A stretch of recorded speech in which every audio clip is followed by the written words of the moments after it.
Ladies and gentlemen of the internet, welcome. So we can say it with a two-set violin video. This one is titled 6 Famous Classical Pieces That Still Sound Good Upside Down. Now I saw the first second of that, this right here. Can you recognize the pieces? Because I was going to watch this video on my own, not reacted. Because I've not reacted. I don't think I've reacted to any two-set violin videos in the past. But I saw this. Can you recognize the pieces? And I thought, ooh, that sounds like a fun, interesting challenge that we could turn into a fun, interesting reaction.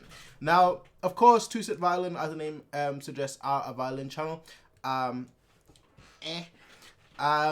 I do have a violin. I mentioned before that I don't know how to play it. I had about 2 lessons a long time ago, but then I went on holiday, and by the time I came back, I just completely forgot what I had the lessons for, and I felt kind of like, I'm not going to call up my teacher and be like, yo, can you teach me everything from the beginning again? So I kind of just stopped having violin lessons. That's kind of how it happened, alright? That's kind of what happened with me and violin. I do want to get back to learning the violin. I really do. But we will see whether I'll recognize these pieces or not, and obviously play along if you're watching this video for the first time. If but please, I always stress this at the beginning of every video of mine. Please support the original content creators. In this case, TwoSetViolin. Please support them by going on their video. I will have a link in the description down below and giving them a thumbs up as well as subscribing to them. With that said, let us get started and see whether I can recognize these pieces. So we've got 6 famous classical. Now, what is famous? Are we talking about famous violin pieces? Or are we talking about famous piano pieces? I'm pretty sure if I actually sat still and try to work, I mean, granted that would be easy, I guess, but try to work out what the notes are, I think I could actually probably maybe figure it out. But that's not the point here. That's not the point. Yeah, let's hear it though. I'm very intrigued and looking forward to this.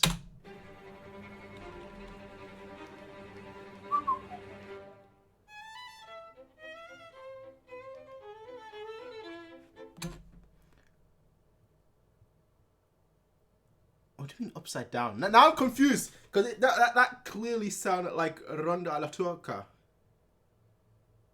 Dun dun dun dun dun dun.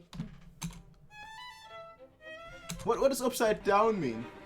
Inverted version. What does that mean exactly? I thought playing backwards, right?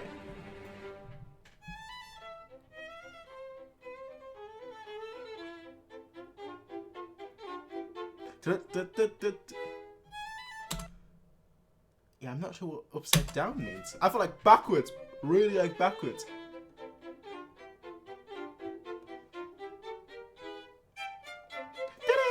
Oh yeah, of course, yeah. Okay, I'll stick with my guess then. I mean, unless a piece sounds the same as Ronda alla Turca. I do like that. Yeah, Turkish march.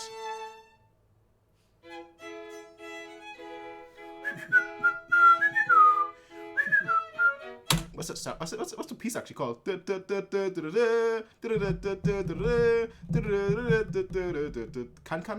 Is that? My goodness. My goodness. It's been a long time. You can tell. Can? I think.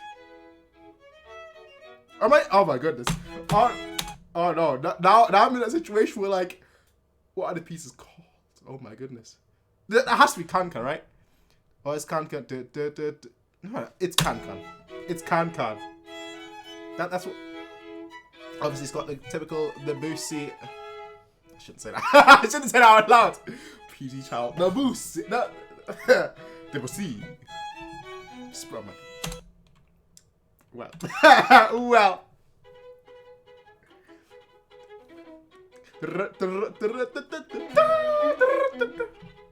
Oh my goodness. Is this can? I want to say maybe it's not an overture? No, it's definitely can. Right? Oh my goodness. Oh my goodness. Oh, this is what happens when you stop playing for 3 years. This is what happens. Oh, this sounds great now. Funny enough, I've not watched a two-set violin video in a long time, in about 6 months' time, which usually happens with me with two-set violin. That I'll binge watch all the videos, and then I won't watch your channel for 6 months, let it stack up, and then I'll come back and just binge watch all the videos. That's kind of how I watch their channel. This could sound very disrespectful, but I mean this as a positive. they've got a great channel to fall asleep to. What I mean by that is like there aren't any peaks, as in like, you know, there aren't any like loud. I mean, they're playing instruments, I guess, but like that, you know, they're not really like you can put the phone next to you, fall asleep while listening to it, and it's like you're not gonna hear something shocking. I'm hearing good music most of the time.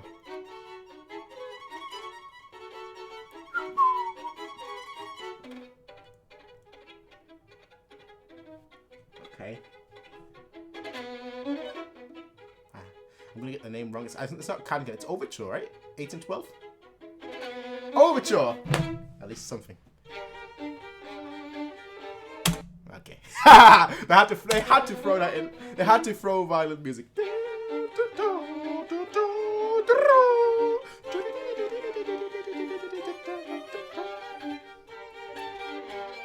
I know what the piece is. I don't know what it's called.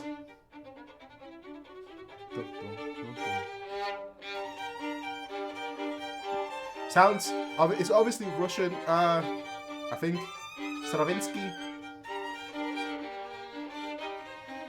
I don't even know. My goodness. My goodness. You can tell it's Hungarian dancer. Not even close to Russian. Go.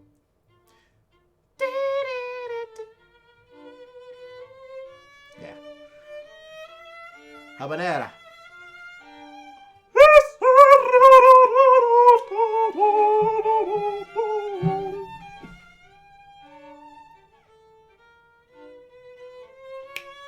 I actually quite like how it sounds.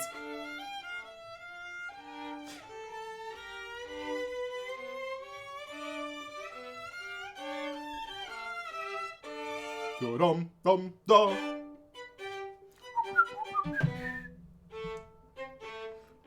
I almost like it more like this.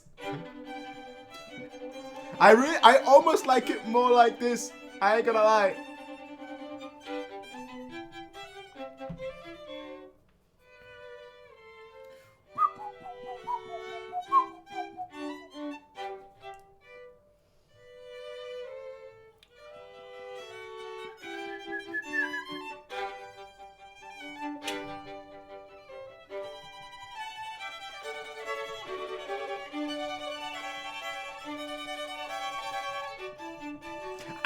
I really almost prefer it like this one, I mean, completely honest. Obviously, did I mention the name? I must have mentioned the name, right? Eine kleine Nachtmusik. Well, that was fun. Some of the pieces I definitely prefer, I think, no, I can't even say definitely. The reason I prefer them inverted, quote unquote, is because they don't sound, they still sound the same, they still got the same theme, but they don't sound exactly the same, which is, you know, one of the big criticisms I have with popular pieces is that they're too popular. I don't want to sound like a hipster, right? But I think anyone that's ever played any instrument knows that like popular songs, they're just annoying. They're more annoying than they are good, right? You play any piano, right? You go to a public piano, a street piano. You play any song. What's the first thing that people tell? Well, what are the 3 songs that people tell you to play? Moonlight Sonata, the first movement, Für Release, or Canon in it. It's like, bro, there is a whole world out there. There is a whole new world. There's a spectrum of music out there. You've got, you know, the love struck. Well, not quite love struck, I guess, but you've got, you know, the passion inducing Chopin. You've got the technically brilliant Franz Liszt. You've got, you know, Beethoven, who starts off as kind of like this mischievous child and then goes, well, not as quite as mischievous, I guess, as Mozart, but you would never be able to tell that with Mozart's pieces because they just sound so simple. They sound so. Yeah, the best way, Mozart at his best just sounds like a very simple tune, despite how difficult it is. At his best, he just sounds like some little kid prancing around on the keys. But then you've got like, you know, the third movements of pretty much all the Beethoven pieces that just sound like, whoa, we're here to entertain and rock you. Right? You've got Tchaikovsky with his, you know, Nutcracker Suite. Oh my goodness, I love the Nutcracker Suite. I had a goal one day, a few years ago, to like do all the Nutcracker suites, all of them. I've got the book somewhere behind me. And I came up to my piano teacher and told him, yo, my goal for this year is to do all Nutcracker suites. And he was like, yeah, you're not at that level, bro. But like one or two of them you can definitely do. But some of them in here are as difficult as like the ballad. That was like my end goal, Chopin's ballad #1. And he was like, nah, trust me, you're not at that level. I was like, oh, damn, okay. Well, but I love the Nutcracker suite. I love it. Like I said, you've got such a big repertoire on the piano. You've got such a big repertoire on the violin, almost all instruments. But of course, there are certain pieces for each and every instrument that just sound that are so popular that people don't want to hear anything else. And once they hear you play those pieces, they think, wow, you are accomplished at the instrument, even if those pieces are actually relatively easy in comparison to a much more harder repertoire. But that's just the way we live in. You know, I ain't gonna fault people for that, which is why whenever I come across a street piano, I don't really play piano anymore. I always want to get back. I really do. I always want to get back. I tell myself that every day, like, it's right there. Just play it a little bit. But I never do unless it's outside. Unless it's like I'm a street piano or a public piano, and I'm like, I don't even know what to play anymore. I've forgotten everything. But I just sit down and I just play a few, you know, just improvise a little bit, and I'll leave it at that. Sad world. sad world where I can do that, you know, on a street piano. Every time I see one, I have to stop. Like it's almost like a law for me, where if I just walk past an instrument, I just have to stop no matter what. Whereas here, I see it right there. I can see it right there. It's right in front of me. And I'm like, nah. It's like that meme, the looking backwards. It's like that basically. It's a brutal world. It's a brutal world. With that said, though, go support TwoSetViolin. They make amazing videos. They make videos that are simply hilarious, outstanding, and offer musical value. Now, with that said, that's the end of my video, ladies and gentlemen. Let me know what I should be reacting to next. And with that said, peace out, have a nice day, and bye.